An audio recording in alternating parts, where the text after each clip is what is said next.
Yeah, no, that's a good one.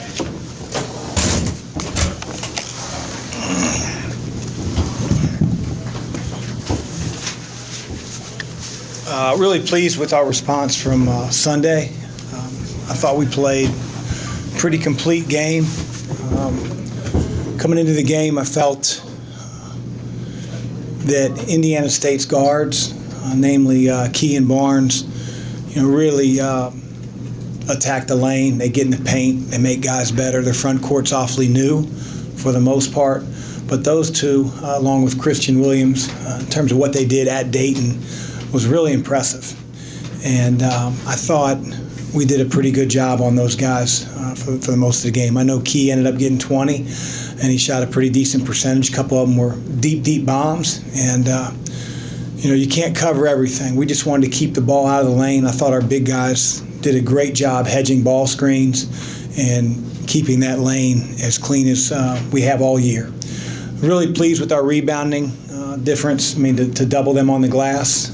Despite how we shot from the floor offensively, we still grabbed a bunch of offensive rebounds. So, it was really good progress, I think, from the Youngstown State game until today.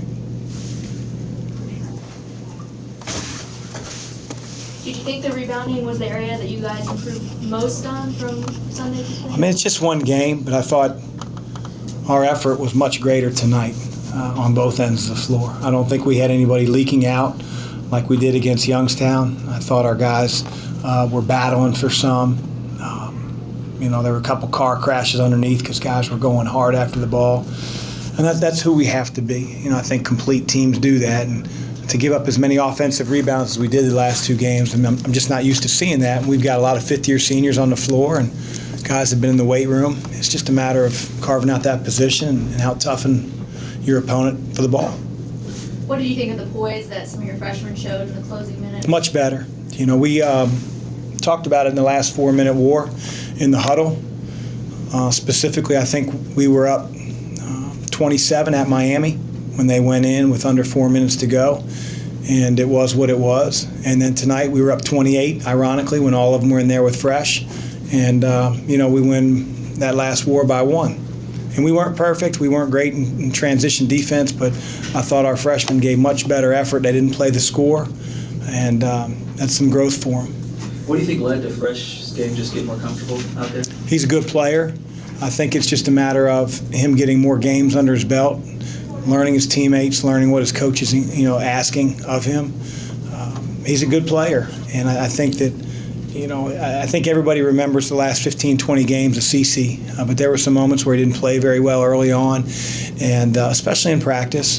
But Fresh is coming along just fine. I thought his defense was outstanding, not just on the ball, but covering for teammates and closing up driving lanes.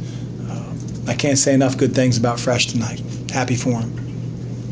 Indiana State came out of the second half and kind of got back in it a little bit, made it an 11-point game. What did you guys do right there to open back up?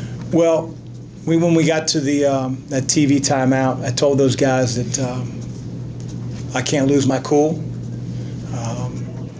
I lost my cool. I think they were losing their cool a little bit, so let's take a deep breath and let's gain the momentum back with our play and not worry about, some of the outrageous things that were happening out of our control. Coach, I know you're not always going to shoot like that to start a game, but when you are getting good looks like you were and knocking them down, how difficult can your offense make it?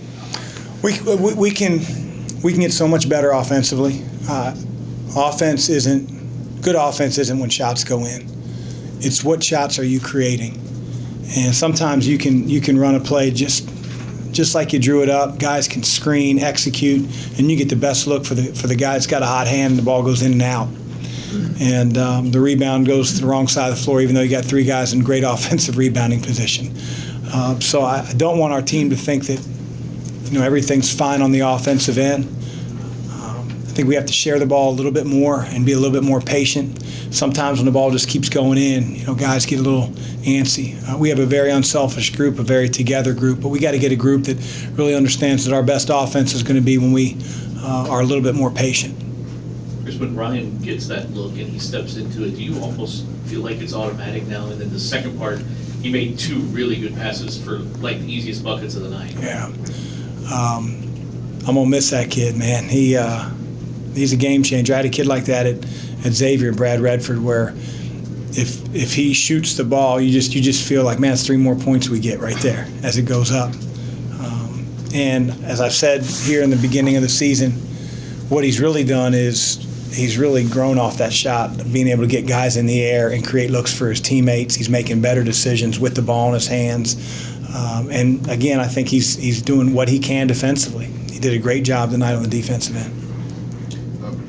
Going back to the boys, other than that one stretch where they got within 11 points, they seem to pretty much be dialed in and step on the gas. I mean, was that a concern for yours coming into this? I'm concerned about that every time we step on the floor. Practice, games. I mean, it doesn't matter who you are. It only matters how you play. You get one opportunity. We always talk about having no regrets when you're back in the dorm room at 11 that night. No regrets. Don't look back. I wish I'd have done this. I mean, you have the opportunity to when the clock has 20 minutes on it and we start the game. And that onus is on the first 5 guys that are out on the floor, and whoever comes in the game has to pick up that energy. And we talked a lot about that. Just we have to have unmatched energy when we hit the floor. And so I really felt like our guys were dialed in tonight, ready to go. It's the 3rd straight game with 21 at least for Jordan, and he not only hit both of his threes, but he got to the line 10 times. Is he more aggressive this year a little bit? We need him to be aggressive. We need our team to be aggressive, Rick. We need to get that ball in the lane and not just settle. I think Jordan is really letting the game come to him. I mean, he is a prolific scorer. Maybe if he played for a different coach, he'd average 30, 35 points a game. But the best players allow their teams and help their teams win.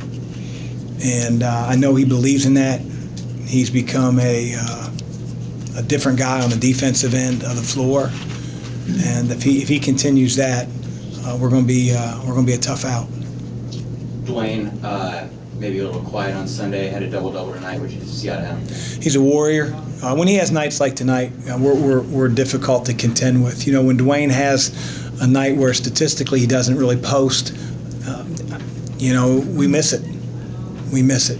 So seeing him drive down the lane, come up with those rebounds where there's 3 blue shirts in this case tonight around him, and he comes up with it and draws a foul. I'm used to those type of things from Dwayne, and the more we get of that, the harder we're going to be to contend with. Sam had 4 assists tonight. Do you feel like he's learning a little bit better to expect where other guys are going to be? Sam really knows how to play the game, on offense. He's really learning on defense. I thought he did a great job of fronting post players tonight and keeping the ball out of the lane better than he has all year. And he'll continue to grow in that area. Offensively, you see him curling and making some high arcing shots off the glass, floaters. He's got a wide array of offensive moves and touch. So he's fun to coach. Can you answer questions about the recruits? Mm-hmm. If so, the 3 guys that you guys signed? Yeah, I'm going to put out a statement, I think, on Friday. Is that right, Kenny? Or Thursday? I don't know. But, yeah, we're excited about all 3 of those guys. You got J.J. Traynor, a local guy here. Obviously, his dad played at Louisville. Kid's really come a long, long way. A long way. Meteoric rise. And he had some weight and some strength, and I got a guy that can help him with that when he gets here. He's got a chance to be a special player. DeAndre Davis, a kid out of Indianapolis, at Lawrence Central where Kyle Guy went. He's a winner. He's a lot like Dwayne Sutton. He's maybe not the quickest, the tallest, the best jumper, but he really knows how to play, and he does it inside and out.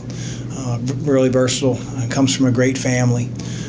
And then obviously the hometown guy, Jay Scrub, who, I was recruiting when he was at Trinity, but, he need to do a better job in the classroom. That's what he's at John Logan for. But he's the premier, or one of the premier junior college players in the country, and he is awfully excited to wear that Louisville Cardinal jersey.